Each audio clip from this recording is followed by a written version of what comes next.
మెదక్ జిల్లా తూఫ్రాన్ మండల తహసీల్దార్ కార్యాలయం ముందు డీజీజేఏసీ ఆధ్వర్యంలో ప్రభుత్వ ఉద్యోగులు నిరసన చేపట్టారు. భోజన విరామ సమయంలో భాగస్వామి సంఘాలతో కలిసి సమస్యల పరిష్కారం కోరుతూ ఆర్డీఓ జయచంద్రారెడ్డికి వినతి పత్రం అందించారు.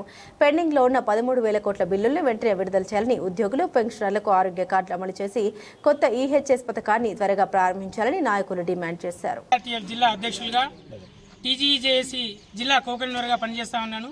ఈరోజు ఉపాధ్యాయుల అపరిష్కృతంగా ఉన్నటువంటి ఉద్యోగ ఉపాధ్యాయ పెన్షనర్ల కార్మిక సంఘాలు అందరి అపరిష్కృతంగా ఉన్నటువంటి సమస్యల సాధన కోసం టీజీజేఏసీ రాష్ట్ర సంఘ పిలుపు మేరకు రాష్ట్రంలోని అన్ని మండల జిల్లా డివిజన్ కేంద్రాల్లో ఈరోజు నిరసన ప్రదర్శన ఏర్పాటు పోతా ఉన్నాయి.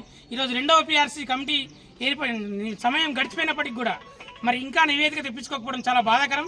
వెంటనే ఆ నివేదిక తెప్పించుకొని 51% ఫిట్మెంట్తో మరి జూన్ 2 కల్లా మన పీఆర్సీని అమలు చేయాల్సిందిగా ఈ సందర్భంగా జేఏసీ పక్షాన ప్రభుత్వాన్ని డిమాండ్ చేస్తూ ఉన్నాం. అదేవిధంగా మరి ఎంప్లాయీస్ స్కీమ్ ఉంది. మా అన్ని కార్పొరేట్ హాస్పిటల్లో మరి షరతులు లేని విధంగా ఉచితంగా వైద్య విధానం మంచి విధంగా న్యూ ఎంప్లాయీస్ స్కీమ్ మొన్ననే ప్రభుత్వం అమలు అనౌన్స్ చేసింది.